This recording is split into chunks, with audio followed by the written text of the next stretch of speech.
Good morning, good morning, good morning. We are back for another episode of the Buckeye Roast. It's your boy Ron James here with my guy Q Blurski. How you doing? Yeah, I was like, okay, my camera wants to screw me like 2 seconds in. Let me try to get that going. I'll get it a second. But yeah, everything's going fine, man. Can't complain. A bye week. Had a little bit of a break, I guess you can call it. So we're back. It's back to game week. Yeah, the vacation after the vacation, you went away for week 2, and then we were on a bye week for week 3. You have to be feeling all recharged and energized to talk sports. Clearly my camera's not. It needed more. Q is having a little difficulties technically, just a little blurry here, but we are here. Q, I guess we'll start with, clearly we're both just waking up as far as mentally. You're shaking with the camera. I'm lost in the show notes, but we got to give a shout out to our guy, Matthew Peck, the first listener in the audience today. So a little housekeeping there. Always shout out to our first person in the chat. But man, we were off this weekend. No Ohio State football. Q, what did you do with your time off? Yeah, so I went to obviously I was in Houston last week. There we go. Finally got it. That worked. Was in Houston last week. This weekend, had just like a nice 3-day weekend. I finally checked out this spot we have called like Maya Day Club. It's like a pool, it's like an open pool kind of bar club thing. So got to go there. Got to see some friends over the weekend who I all missed last week. So it was just out and about. It was a decent weekend. The weather's finally somewhat cooling off. I guess it's the highs are 100 now, which I know it sounds like murder, but trust me, 100 That sounds is god awful. it's a major difference than like 120. So that's a little like it's at least bearable. And then at night it's like 80. So then it's like, okay, as long as we're not a lot of people or the mist is blowing, it's really good night. So we're getting there. Not too bad. How was Did you your catch weekend? any college football this weekend, or were you like full blown? I'm not doing anything college football related. I mean, you can't have a Saturday without college football. Yeah, I did see actually. Luckily enough, one of my good friends out here is a big time Kentucky fan. So he called me and was like, "Yeah, Kentucky Georgia plays at 4.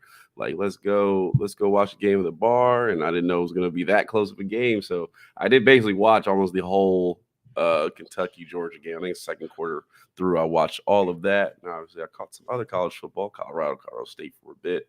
So I got some games in there. I actually ventured out to a college football game on Saturday. As I've said on here many times before, Pittsburgh born and raised. My family has had season tickets to the University of Pittsburgh football program for the better part of the last 15 years. And I went to the Backyard Brawl, which used to be played on the same day as, actually the day before Ohio State, Michigan. When I was growing up, they would play the Friday after, or the Friday or Saturday after Thanksgiving. But now that rivalry isn't as yearly, it's kind of randomly throughout the year. But like, it is like the Super Bowl here for Pitt fans when they play West Virginia. My cousins, they're all Pitt fans. They're calling me the night before the game, like, "What time do you want to go down to the stadium?" I'm like, "What time's the game? 3:30? I'll see you guys at 3." These fools show up to my house at 9 a.m. drunk, talking about "let's go." Like, you're out of your mind. They came through. We got breakfast, and then they went down to the stadium at like 11. I was on my couch watching Alabama, Wisconsin comfortably, and I showed up to the stadium around 3.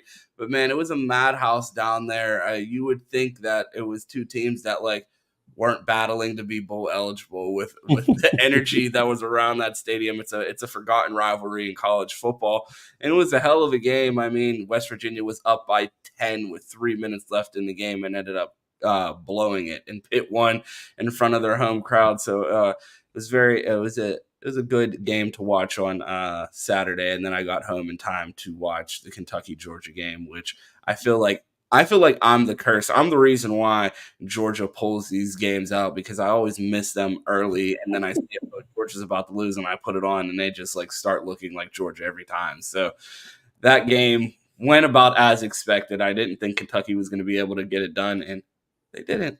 You had that 13-12 score prediction. No, I did not have that, but I was That in parlay.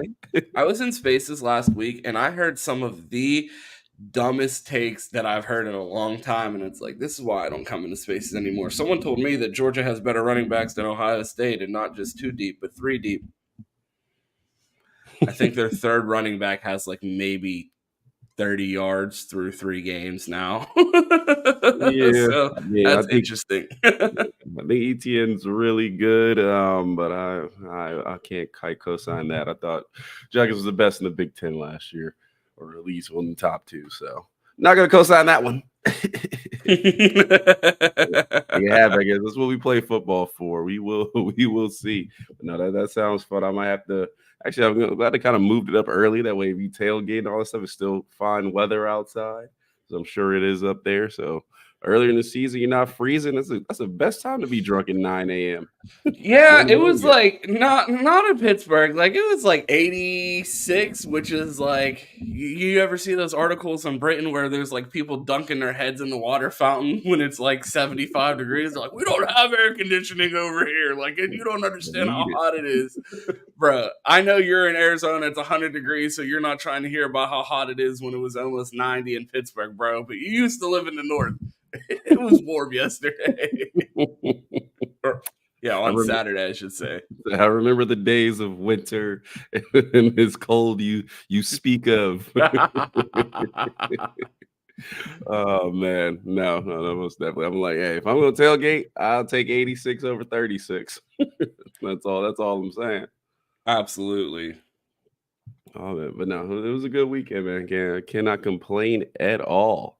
So, first of all, before we get into it, we're in pre-show mode, but make sure. Damn, my camera fighting me again. All right, well, everyone, make sure if you are on Twitter, go ahead and like and retweet that video. Do that for us. If you're here on YouTube, make sure you hit that like button. Go ahead and do that. Don't forget, we are on Spotify,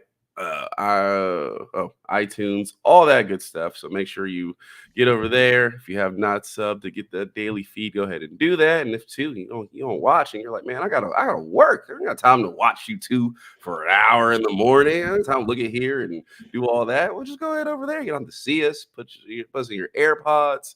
You go ahead and hit that play button, and it's like we're right there hanging out with you.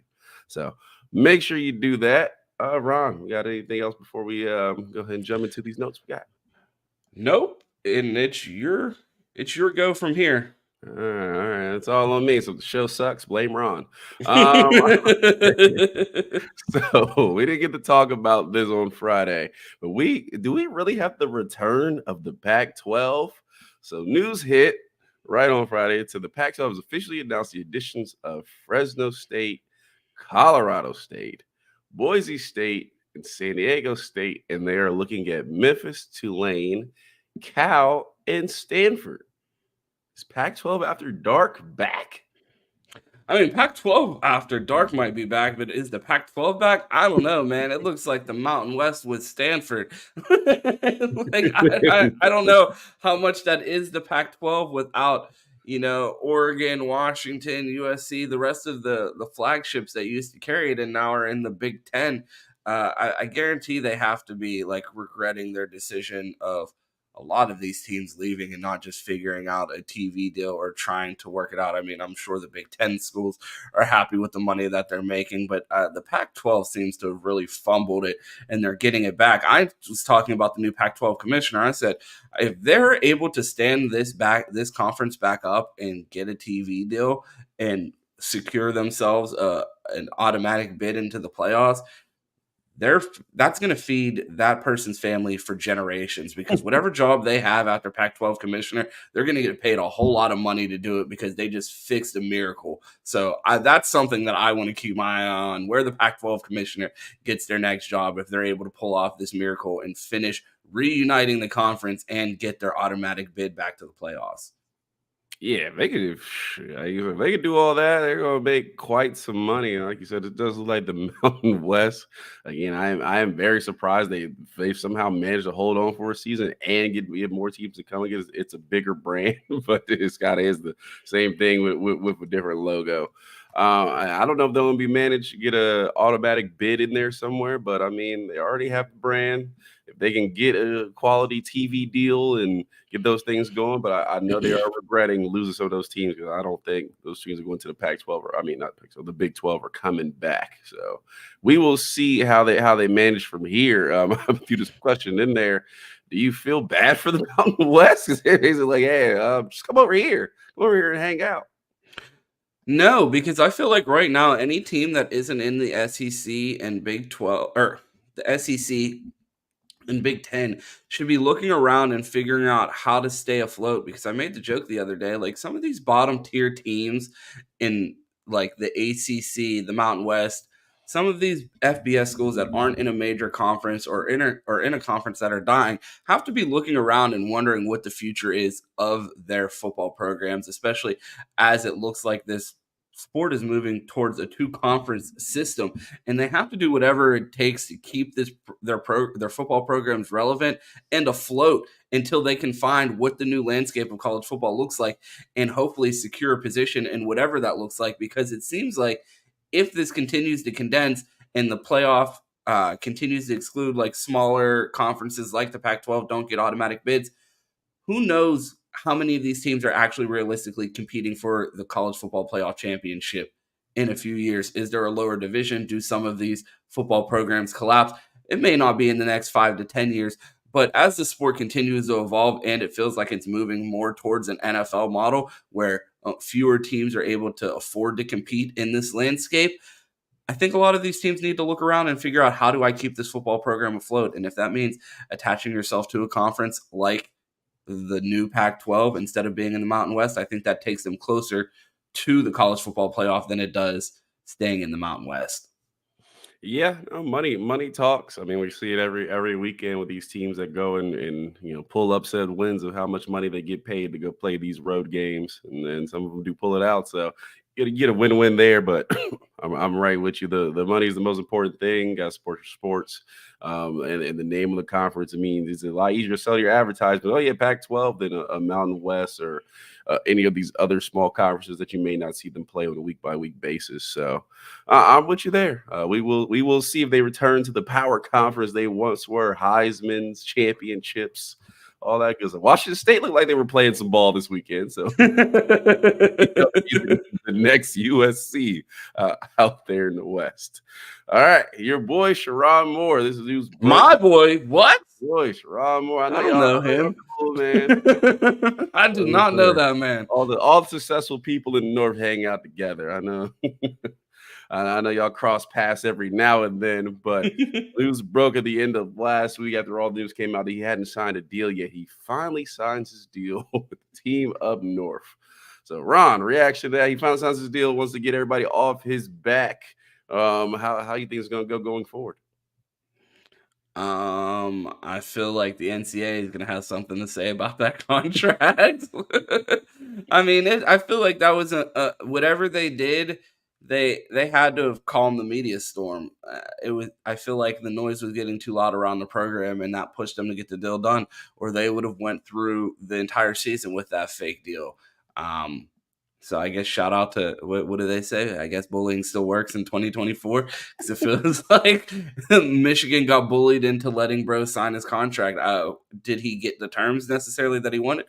I don't know if we'll know that, but I don't think much changed as far as what his job security is with the university if and when the hammer does come down on Michigan.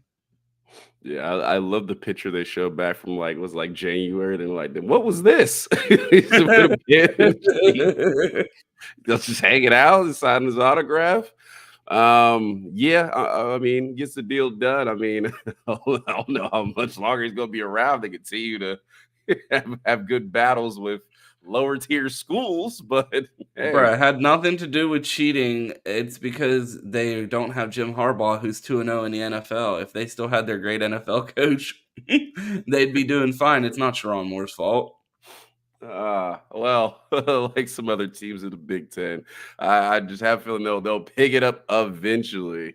But we will see about that, but it gets the deal done. So maybe that'll provide some structure in the program. Okay, I have one more for you. We talk a little bit more ball. There's this on 3 article that that came out about Ryan Day. We didn't talk about it on Friday, but I wanted to give you this one. So on 3 had an article that said, is Ryan Day too normal to be a dominant head coach? Or is he perfect for the new college football era? Ron, I wanted to ask you, the hell does that mean? See, I understood exactly what they were saying. All right, let me know, because at first I did not. I had to open the article.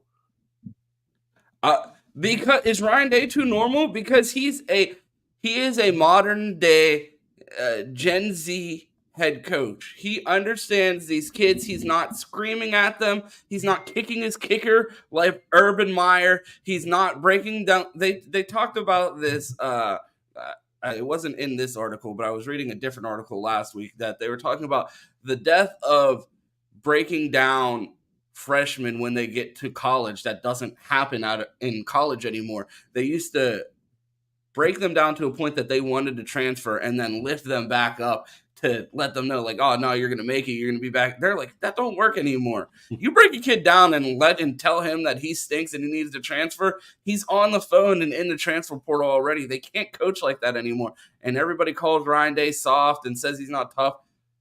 That shit don't work anymore. And I saw someone say on the timeline, he's too normal opposed to what? Have you not seen Jim Harbaugh eat his boogers on the sidelines? Like, the guy who won the national championship wears khakis, puts hot dogs in his pocket, and eats his boogers. Like, yes, Ryan Day is normal as hell. Like, is he too normal? No, I think it's exactly what it's going to take to get it done in Columbus, and that's the type of coach that you're going to see in the modern era. But, like, I think what they're saying is when they ask, is he too normal, is he so far removed from the psychotic coaches, the ones that are just so weird, so dialed in on football, the Man Campbells of the world? Like, that's not Ryan Day, but clearly he's the right modern coach. At least it looks like it for now. And if he gets it done, it's going to be a new path and a new blueprint of winning in the sport. Yeah, I agree with you there. When I tap into the article, it was like, oh, is Day not crazy enough to, to win? It's like, well, really, it can't really be that crazy, like you said.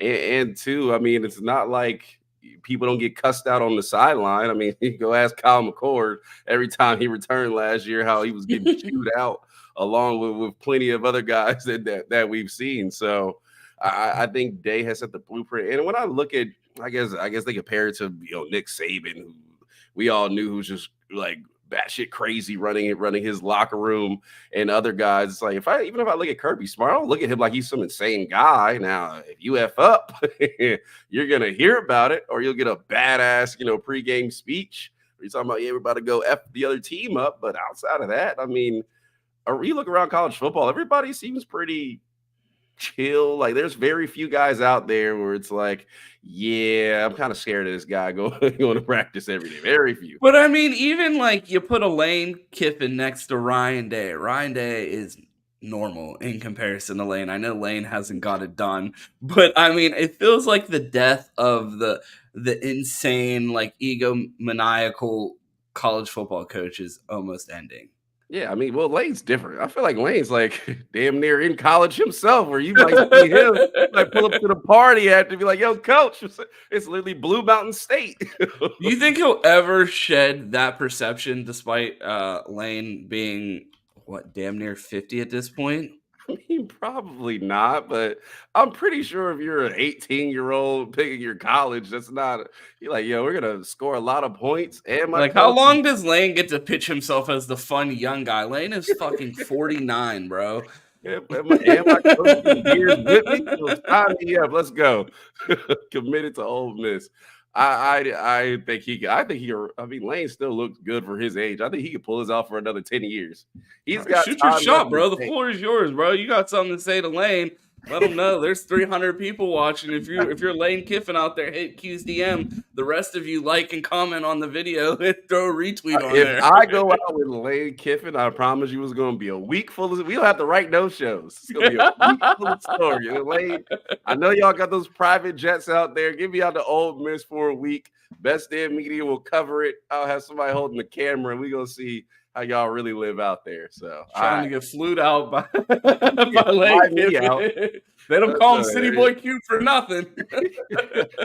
There's no one in the chat without too many responsibilities and don't want to hang out with Lane Kiffin for a weekend. Watch the game. So I have a college football pregame show to do and a postgame show to do. I wouldn't be able to make it. oh man, but no, I'm definitely with the title. I agree with you a lot. I think Day really is kind of setting the pace, and like you said, once you have success, everyone tries to replicate that. It's gone from Urban to Sabe, or really Urban and Saban to Kirby to Dabo for a little bit to these guys. Once they win championships, no matter how weird or normal they are, it's like, oh, we got to be that guy. And you kind of seeing a lot of those coaches ride out. So when Day does get it done, which I will believe will be this year, guys are going to look at that and be like, oh, yeah, you don't got to be crazy. You can be normal and win a championship and have success. They just, I don't know. That's just the perks of being They're going to be like, the only way you can be normal is if you have a $40 million roster, because that's the new number. Whatever they pull the blueprint as, they will pull that down and be like, nah, we told you this was the guy to do it. So that's just the perks of working in the media. You can change it to. But no, I'm with you. I don't think you got to be crazy. So it was an article. It got headlines. It did its job. It's clickbaity. So absolutely. That's what the Buckeyes did not play this weekend, but you still watch football, which honestly probably destroyed the sports books for anyone that was betting on whether or not Q watched football on Ohio State's week off. But you did watch some football.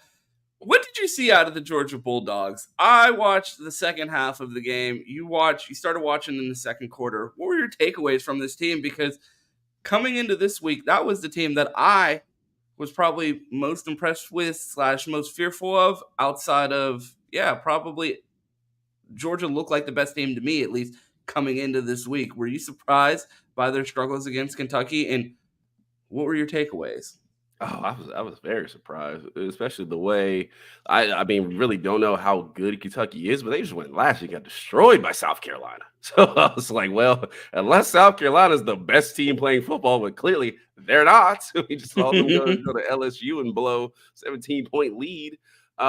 There's some red flags here. I mean, I think the Georgia defense is, again, like Georgia defenses usually are. I think they're extremely talented. They don't give up a lot. I mean, I was kind of surprised Kentucky was able to drive the field as much as they did, and I felt like Kentucky really outplayed them. But when it came time to really shut it down, force them to a field goal, I mean, they did it every time. So I feel like that defense is still there. The offense is really where I have questions. I mean, Carson Beck, I think we know by now he's a good quarterback. I still feel he's one of the best in college football. He made some throws in this game. I just don't know, outside of maybe the backfield, if the weapons, and we don't really talk about Georgia as a weapons team. We're not talking about, they have, DK Metcalf running around, and he's going to the NFL or something like that.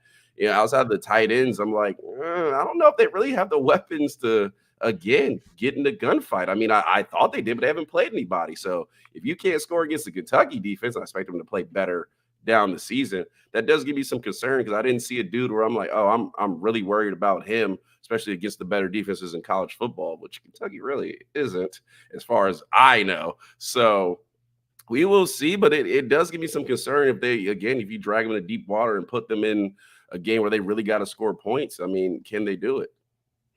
Yeah, I'm looking at this Georgia schedule right now, and I'm wondering, do they get through this schedule without a loss? Because, man, do they have some tough games. It's significantly tougher schedule than the Buckeyes. I mean, they're on a bye week this week, and then they return against the Crimson Tide, and then they have Auburn after that at home, which is, if you talk to SEC fans, weird stuff happens in Jordan Hare. So you don't have to hear those spooky Auburn narratives. So they probably get that done there, but they do have to travel to Austin and play Texas. Quinn Ewers out currently, but Arch Manning looks the part, so they should be fine there. They have Ole Miss, Tennessee, and then they end the year with Georgia Tech. Don't let Chris Drew tell it.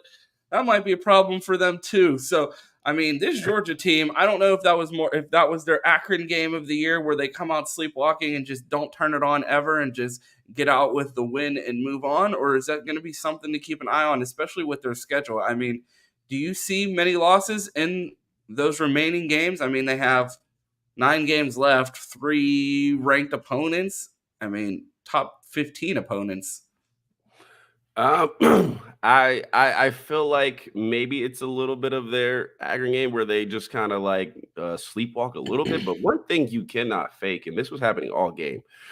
I don't know how good Kentucky's O-line. I know Ohio State has lost plenty of recruits on the offensive line to Kentucky, and usually that is their bread and butter. But they were moving dudes on that defensive line of Georgia, which you don't ever see Georgia get moved on the defensive line.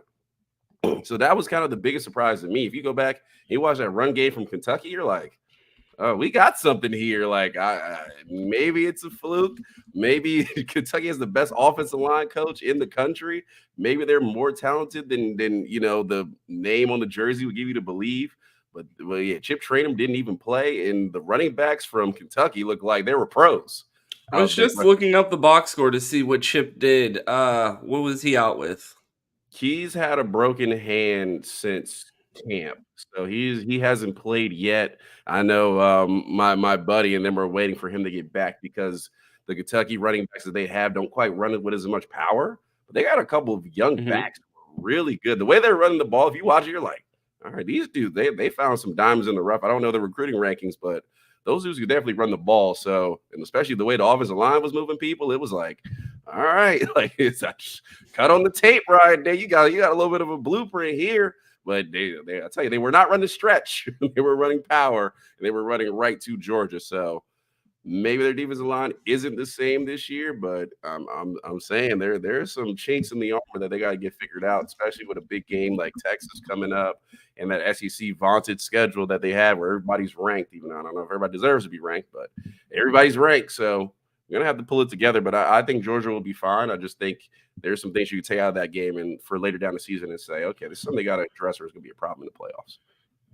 Another game that I wanted to talk about this weekend, and I am in full Q box score boys mode right now because I was sitting in Heinz Field during this game. I did not see any of this game, but I was disappointed as I monitored the box score from in the stadium. Oregon gets it done 49-14 against the Oregon State Beavers. It seems like Oregon finally gets it going with Dylan Gabriel. I mean, obviously, he's had 400-yard games, but they haven't been putting up the points like this. I mean, 291, 2 touchdowns, adds another rushing touchdown. It seemed like they were really clicking overall on offense and defense this game, probably the most complete game that Oregon has played all season. Were you surprised by the outcome of that game? I thought Oregon was potentially on upset alert coming into this game with their early season struggles in the first 2 games of the year.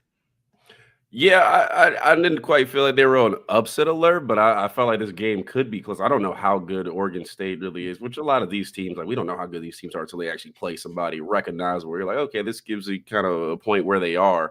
But they didn't really turn it on. I mean, them in Michigan were really competing week by week to see who was going to look the least impressive out of the majors in the Big Ten. So a little surprised they ran through them like that, but this is kind of the Oregon I have expected to see. I put my life on the line for Dan Lanning, Dylan Gabriel, and the squad at the beginning of the season. So thank you for finally showing up. But again, we play Oregon in a few weeks, so feel free to tone it back down so we can blow y'all out and talk shit online. So I am not surprised with this big win. I expect to see them play a little bit better, and I'm again looking forward to that game in a few weeks as we go there. But yeah, at least they finally looked the part because it was not very impressive. And when we're talking about Penn State, being others like, oh, they might be a competitor this year, and other teams like that, it's like the Big Two aren't doing their job. It's been Penn State and USC really kind of taking the mantle in the weeks before. So we will see if they can continue to do this. I mean, still haven't gotten to Big Ten play yet, so don't know how that quite will affect them. But this is more the Oregon I thought I would see at the beginning of the year. Yeah, like you mentioned on shows before that I was high on Oregon last year, a little bit lower on them this year than I was last year, but I still expected them to be a solid team this year. And to see the start that they came out to, expecting them to come out and look like world beaters, and I'm wondering how much that is my perceptions being skewed by how Ohio State has looked in their first two games. I saw college football nerds talk about how Ohio State's strength of schedule has been complete mud through the first 2 weeks. They said Akron just struggled with Colgate, so that should show the level of competition Ohio State's been playing with.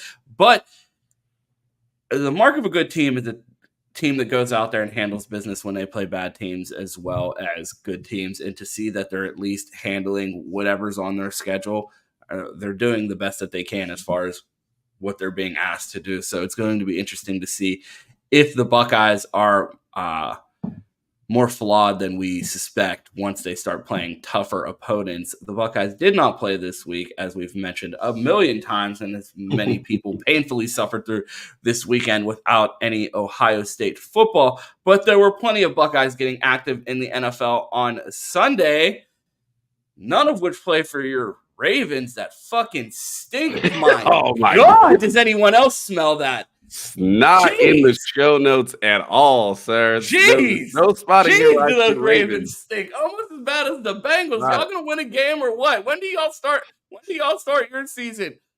boys, I know boys my win. team's 2-0, Boys win two led by games. Buckeye legend Start Justin talking Fields. crazy. Go ahead. I said, boys win 2 games and start talking crazy. Look, You guys ain't won one yet. look. There's all right. Look. In the AFC North, the Steelers got 2 wins. The rest of the division, less than that. So the floor is yours. 0-2. Oh man, I will always let the Chiefs game go. We never. Oh wait. For those who don't know, let the people in the chat know which loser team in the AFC North you root for, because there's 2 of them that are 0-2, so they might be confused who you're a fan of. You know, only been around for about 30 years, 2 Super Bowls. You know, more than a lot of other A third of as many as us, franchises but okay, go ahead. Continue. around here. Also didn't pull a Cowboys and absolutely get obliterated like a fan on this network. But yeah, the Ravens aren't playing well. It's been a little bit rough. That was a rough game to watch, losing to the Raiders, which is not fun. So Lamar, you owe me some tickets, because if you're gonna make me sit through that, I better be doing it in Ravens Stadium. Yeah, it's been a rough start to the season, but you know, this is Ohio State show. We'll talk NFL ball. Okay. Back to the Ohio State. Speaking of rough start, Marvin Harrison Jr. 1 catch for 4 yards in week 1. Everybody started burning their jerseys that they weren't able to buy yet, and we're ready to write Marvin Harrison Jr. off. He returns with 4 receptions, 130 yards, and 2 touchdowns. Back to looking like Ohio State Marv. Were you impressed with his return, especially getting most of that done in the first quarter? Yeah, I mean, he looked like Marv. I expect if they target him, he's going to be able to produce. There was a lot of criticism out on Marv. Oh, he's not fast. I'm like, damn, yo, it's week 1. Like, let's get into the season here. No, I very much thought he looked the part, and he looked like he was playing back at Ohio State. I mean, Marv doesn't necessarily run away from people, which I don't expect, especially in the NFL where guys get faster, but he's a route technician.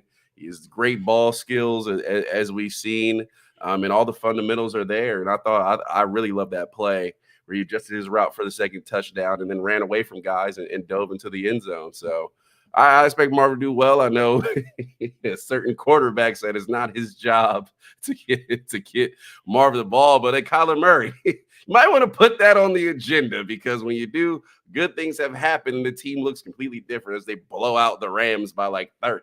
So maybe you should put that on the agenda, get Marv the ball, what you spent a first-round pick for. So, hey, man, it looks like it's working for them. It sounds like Marvin Harrison Sr. had to go have a talk with Kyler Murray and remind him what exactly his job was. And it seems like he got the message loud and clear. But some other Go ahead. I say he just hit him on the game. He was like, "You have a I am." Someone said that Marvin Harrison Sr. was going to be sneaking into a room with a pair of scissors to cut the Xbox cord to make bro learn the playbook so he could remember which plays he needs to find Marv on. But Marv was not the only Buckeye that had himself a day. Ohio State proving why their wide receiver, Marvin Harrison, 4 catches, 130 yards, 2 touchdowns. Jackson Smith-Njigba, 12 catches, 118 yards. Chris Olave, 7 catches, 88 yards. Garrett Wilson, 4 catches, 66 yards. I know the LSU wide receivers had themselves quite the day, but man, this list is going to just continue to grow with Buckeyes with how deep Zone 6 is right now, and it's great to see them performing in the NFL. You had 2 Buckeye quarterbacks get wins yesterday. Justin Fields doing something that Q's team has not been able to do in AFC North, and that's win a game in the NFL. Justin Fields is 2-0 and looks to be solidifying the starting position for the Pittsburgh Steelers, and CJ Stroud continues to be CJ Stroud with another win. And man, the Texans look like they're going to be a problem in the AFC this year. Yeah, I talked to my guy out in Pittsburgh, and he said Russell Wilson's looking really good. He's running sprints at practice. His calf is feeling a lot better. So I expect that to come crashing down and just go back there. Ship some HGH out there. We'll get this train right back. Oh, you know all about it. Why don't we get some deer antler spray? You know, that'll magically have you coming back just in time for the Super Bowl. But I don't know if that works for everyone or just people that have killed people. Yeah. You know, it was, a couple banned substances here or there. Nobody's worried about that stuff. No, I did get to watch some of the Texans game last night before I went to go actually see Beetlejuice. Finally, so CJ Stroud did look good. He gets a win, and then Justin Fields again is making a spot for him in the NFL, which I love to see. I know people were outside about Justin Fields for the past few years, and a lot of QBs that have come out of college have got passes, but it seems like that don't work for him. So you can play worse and not get criticized. So it is good to see him back. And shout out to Bears fans. I hope you're loving that. Someone said you could have Marvin Harrison Jr. and Justin Fields, and you picked Caleb Williams. Yeah, they're too smart for us. They know NFL personnel know way more than we know about football. That's why they always get it right. Nobody ever gets fired or loses. Speak for yourself, Hall of Fame Twitter coach over here. Thank you very much. Yeah, I even got Ryan Day to play deaf, so we don't fall around here. But no, it's good to see the Ohio State guys balling out per usual. It was a good weekend of football, man. I know Ohio State didn't play, but there's a lot of good football and a lot of fun football to be around. And this next week, we have some good games. Finally, we have teams that have been blasting people, absolutely running trains through teams, and we finally get some competitive matches with conference play revving up. So I'm really interested to see that. But I thought this last weekend was a great weekend of college football and NFL football. I'm just looking at the slate now. Is there a game that you are most excited about this upcoming week? Outside of the conference, I want to see if Tennessee is for real. They have looked like absolute world beaters. You think Oklahoma's gonna tell you that? I don't think Oklahoma will beat them, but I want to see if it's that come back down to earth, like a 28-20, victory, something like that. I don't know if Oklahoma exactly score with them, but I don't expect them to go put up 65 in the first half. Like I expect this to actually be somewhat a real challenge with that Oklahoma defense. So that is the one I have my eye on coming up this weekend. I'm going to take the obvious and then also mention a slightly less obvious, and I'm going to stick within the conference. USC beats Michigan this weekend. That's super exciting that there's another opportunity to watch Michigan lose. I saw our guy Gojo say in the chat that he is predicting that Michigan beats USC. Yeah, I'm not going. I think USC is going to be too much for them, and I feel like it's going to be one of those offenses that has just enough to get it done. While I think USC is better on defense, they're not world beaters on defense. I think they're going to be able to do enough to cause problems for Davis Warren or whoever the hell they put out there at quarterback. I don't know how much longer they're going to keep the value time JJ McCarthy experiment going, but Maybe they get it done. But a game that I feel like is being slept on, my buddy Luke will be at the game. Rutgers, Virginia Tech. I feel like that's going to tell us a little bit about this Rutgers team. one of the easier schedules in college football, but Virginia Tech, one of the better teams that they will face this year. It'll be interesting to see how a Big Ten team that is, I mean, not necessarily a world beater or at the top of the conference, but how they match up against the ACC. And if they're able to keep it rolling, I would love nothing more than for Rutgers to play spoilers and be at the opposite side of the Big Ten Conference Championship this year with their schedule. I think the biggest games outside of this Virginia Tech game are Washington and USC. So if they're able to pull off an upset at USC, we could see a double-digit win season from the Scarlet Knights if they're able to get it done on Saturday. So that'll be a game that I have my eye on as far as monitoring things happening in the Big Ten. But man, Q, it feels good to be back. That's an absolute lie. I'm tired. I wish I was still in bed. But I love the chat, and I appreciate everyone for tuning in today. And yeah, man, the Buckeye football is back, and we should have plenty to talk about going forward. I mean, a little bit of a break last week because the Buckeyes have absolutely demolished everyone in their path the first 2 weeks, and then they're on a bye. Not much to say about a team that's looking the way they do. We can only praise them so much, and I definitely don't want to get on here and just criticize them when they're playing well. So glad to have a team that doesn't have much to say about other than they're handling business, and I'm glad they're healthy. So super excited that the Buckeyes are back and giving us things to talk about. I'm sure Ryan Day will have a press conference here in the next few days to give us some more things to talk about, and then the Buckeyes get rolling again on Saturday. Q, let the people know where they could find you. Yeah, appreciate everybody pulling up per usual. The chat was booming, so it's always good to see you this early in the morning. Yeah, man, if you want to find me, I am not hard to find. I'm C-Boy Quentin on Twitter, Flying Johns on both Instagram and TikTok, and then Marlink Films here on YouTube and TikTok as well. So I'm not hard to find, man. Tap in with me, Ron. People know where they can find you. Yeah, man, I appreciate everyone tuning in. We're approaching a new record here in the mornings, man. We're up to 560 people watching, so we appreciate everyone tuning in. If you're tuning in on Twitter, make sure you like that video and throw a retweet on it. If you're watching on YouTube, make sure you smash that like button. It's almost 18th, Q. You know what that means. Super chats could be returning here if YouTube would like to end their war against our channel. So keep an eye out for that this week. So super exciting things happening around here. If you want to find me, you can find me at 2Ts. It's 2_TES on Twitter. You can find me here weekdays for the Buckeye Roast at 8 a.m. here with my guy Q. Saturdays on the Menace of Sports platform for the best damn college football pregame show.